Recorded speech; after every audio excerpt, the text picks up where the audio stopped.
What are some of the Lenten practices you guys are taking up? Would you give up? That sort of thing. The classic, I gave up chocolate. Did you go further? Did you go harder? Just drop it in the comments below. It would really be interesting to see what you guys did. Well, so let's start this off here. So Lent is a penitential time where Catholics practice virtues like fasting, abstinence, almsgiving, and prayer.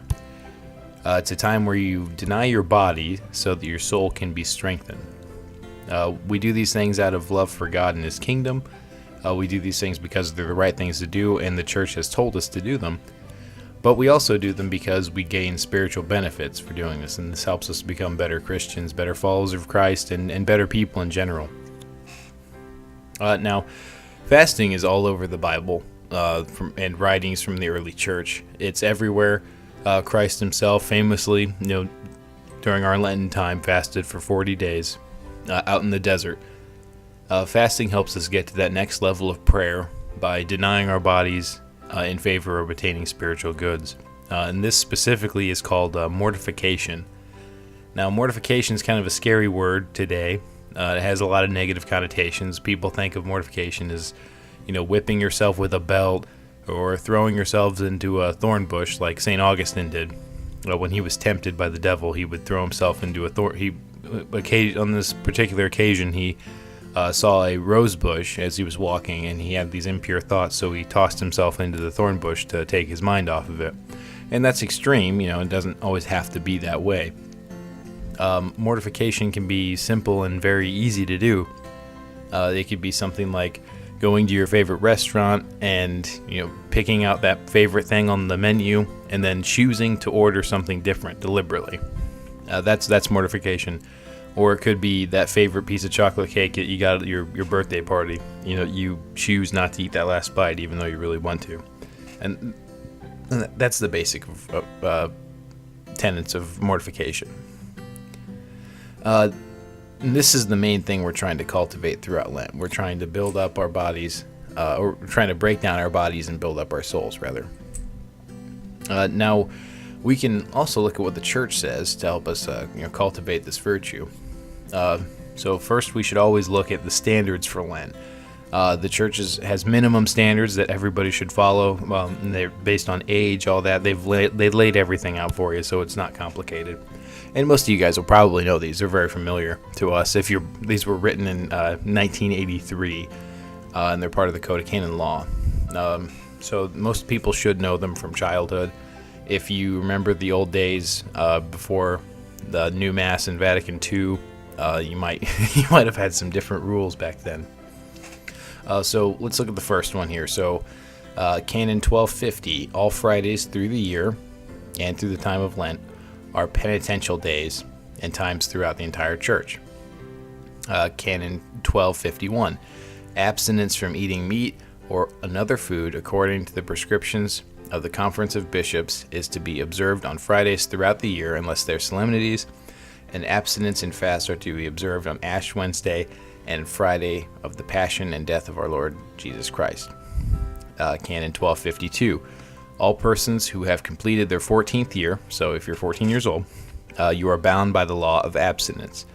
All adults are bound by the law of fast up to the beginning of the 16th year. So when you turn 16, you have to start fasting. When you're 14, you can just get away with abstaining from meat. Nevertheless, pastors and parents are to see it that minors who are not bound by the law of fast and abstinence are educated in an authentic sense of penance.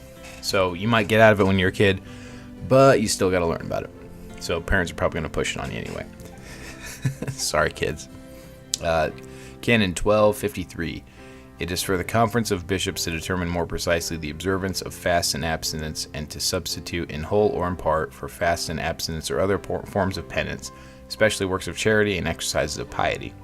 So that basically says that the bishops can, they can substitute things, they can change things, add things, they can put more onto you, but this is the bare minimum. And it can change from country to country, or diocese to diocese even. These rules are pretty simple, and they're not hard to follow. And they're the baseline for Lent. So if you do not do these things, they are venially sinful at best and mortally sinful at worst. So you should always do these things. You can also do more as well. There's nothing saying that you can't personally take on extra penances if you find that these practices are too easy, that you find that you aren't really gaining as much as you should be. So you should always ask a spiritual advisor, spiritual director, your parish priest, anybody who wears the collar, basically, if this is a good idea. Like if you say you only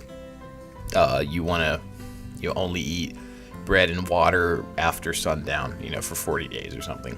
Yeah, ask a priest about that, because it's that's I wouldn't say it's too extreme. A lot of people in the medieval ages would have done that, but these days it's kind of extreme, and you should ask a priest. Make sure you're doing it in a way that is healthy.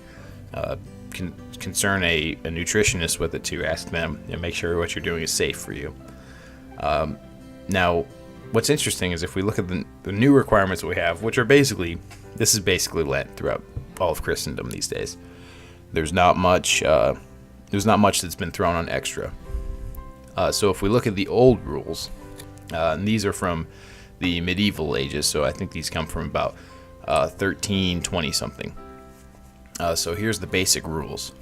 You can only eat one meal a day during Lent. That meal must be consumed after sunset. Okay, so it's already, we're looking a little tough.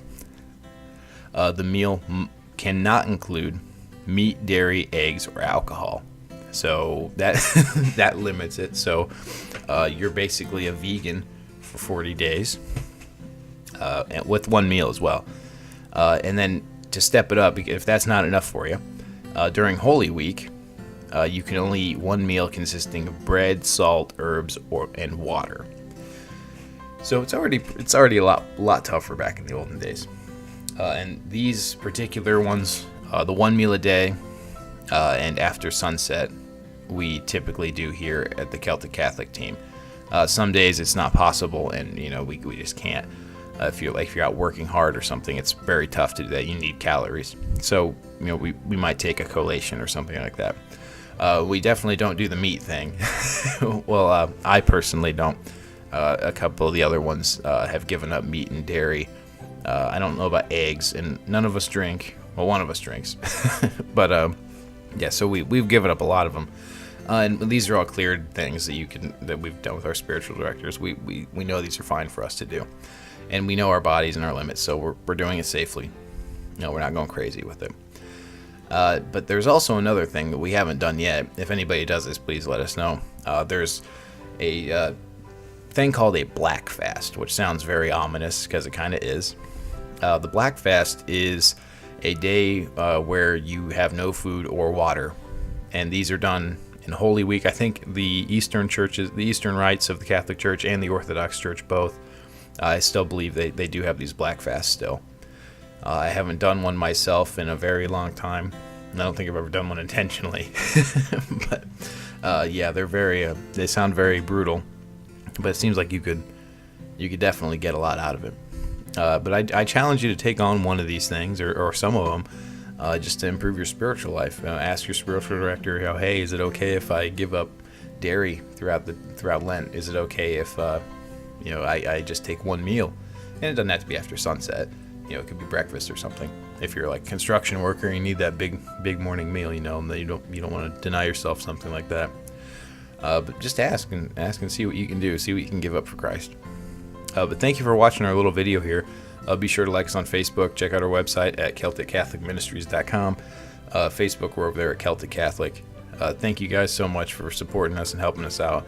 And if you like these little videos, we'll keep doing some more of them. We'll do them on a regular basis. Throw in the comments or send us a message, about a video you want us to do, and we'll try to accommodate you. Thank you and God bless. Have a great Lent, guys.